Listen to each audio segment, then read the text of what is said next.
अखंड मंथन के सभी दर्शकों को नमस्कार। मैं हूं शेखर त्रिपाठी और आप देख रहे हैं हमारा YouTube चैनल अखंड मंथन। आज हम आपको लेकर चलते हैं एक ऐसे भूभाग, एक ऐसे भू राजनीतिक भविष्यवाणी की ओर जिसे दुनिया का हर नागरिक जानना चाहता है। क्या ईरान में कभी स्थायी शांति संभव है? क्या सदियों पुरानी इस्लामिक क्रांति की आग अब बुझने को है या आने वाला समय और भी भयावह रूप लेने वाला है? ये कोई सामान्य विश्लेषण नहीं है, बल्कि ये है मनोवैज्ञानिक माध्यम क्रेग हैमिल्टन पार्कर की उस गहन भविष्यवाणी का विस्तार जिसने पूरी दुनिया की सांसें रोक दी हैं। शांति की आड़ में विध्वंस। जी हाँ, क्रेग की भविष्यवाणी बताती है कि हाल में ही हुए ईरान इजराइल शांति समझौते की परछाइयों में गहरा धोखा छिपा है। ट्रंप की मध्यस्थता से हुआ ये सौदा कागजों पर जितना मजबूत दिखता है, जमीनी हालात उससे बिल्कुल उलट हैं। क्रेग कहते हैं, शांति की बातें महज एक पर्दा है। असल में दोनों पक्ष युद्ध की तैयारी में हैं। इजराइल को अब खुलकर हमला करने का बहाना मिल गया है। उन्होंने पहले हमला किया, हमने जवाब दिया, यानी कि यह स्क्रिप्ट पूरी तरह से लिखी जा चुकी है। क्रेग की दिव्य दृष्टि कहती है कि ईरान ने अपने रिफाइनरी और न्यूक्लियर बंकरों से जो संवेदनशील सामग्री ट्रकों में भरी थी, वह अब खतरे में है। भविष्यवाणी के अनुसार 17 ट्रक यूरेनियम और महंगे कंपोनेंट से भरे थे। इन्हें मारा जाना लगभग तय है। क्रेग मानते हैं कि ईरान की शांति सिर्फ एक ही रास्ते से आ सकती है, और वो है शासन परिवर्तन। जब तक मौजूदा कट्टरपंथी शासन सत्ता में है, शांति संभव नहीं। ये वही लोग हैं जो हूथी, हमास और हिजबुल्लाह जैसे संगठनों को मिसाइलें और हथियार देकर युद्ध को लंबे समय तक चलाना चाहते हैं।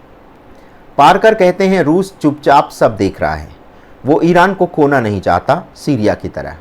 वहीं अमेरिका की दिलचस्पी इस बात में है कि कैसे ईरान की तेल रिफाइनरियों को टारगेट कर चीन की ऊर्जा लाइन को काट दिया जाए। भविष्य में आतंक की भयावह छाया जो है, वो क्रेग अपनी भविष्यवाणी के माध्यम से देख रहे हैं। क्रेग कह रहे हैं कि मैं कई हवाई जहाज़ों को गिरते हुए देखता हूँ। यूरोप के ऊपर एक बड़ा हादसा और बड़ी संख्या में परिवहन तंत्र पर आतंकी हमला होते हुए वो देख रहे हैं। आश्चर्य की बात यह है कि क्रेग इतने विध्वंस के बाद भी शांति आने की संभावना देख रहे हैं। वो कहते हैं कि शांति अंततः आएगी, लेकिन वह एक घटना नहीं, एक लंबी प्रक्रिया होगी। ईरान की नई शुरुआत का चेहरा कौन हो सकता है, इस बारे में वो रेज़ा पहलवी, जो कि 1979 में अपदस्थ शाह के पुत्र हैं, उनके रूप में इस क्रांति की वापसी और सत्ता परिवर्तन हो सकता है। रेज़ा पहलवी के नेतृत्व क्षमता, उदार सोच और वैश्विक सम्मान ही ईरान को एक आधुनिक शांतिप्रिय राष्ट्र बना सकते हैं।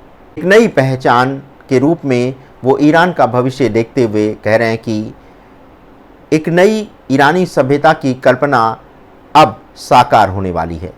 एक नया झंडा महिला सशक्तिकरण की बड़ी भूमिका निभाने जा रहा है, और इस्लामी पहचान के साथ आधुनिक लोकतंत्र, शिक्षा, तकनीकी और सांस्कृतिक पुनर्जागरण जो है वो ईरान में देखने को मिलेगा।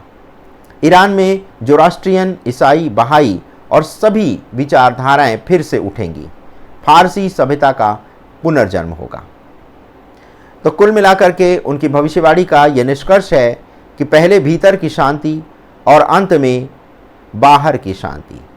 क्रेग कहते हैं कि जब तक हम अपने भीतर की शांति नहीं पा लेते, तब तक हम बाहरी दुनिया में शांति नहीं ला सकते। ध्यान, स्व साक्षात्कार और सांस की जागरूकता ही स्थायी समाधान है। ईरान का भविष्य संघर्षों से भरा हो सकता है, लेकिन क्रेग की दृष्टि एक आंतरिक क्रांति की तरफ संकेत करती है। ये क्रांति तलवारों से नहीं, चेतना से होगी, और इसी से निकलेगा एक नया ईरान, एक नई सभ्यता। लेकिन क्रेग ने जो परमाणु हथियारों से भरे ट्रकों के बारे में जो बताया है, वो वाकई डराने वाला है।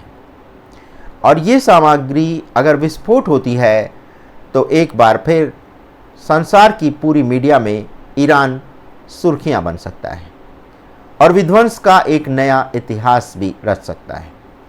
तो रहिएगा सावधान, रखिएगा दुनिया का ध्यान, अपनों का ध्यान और अपना ध्यान।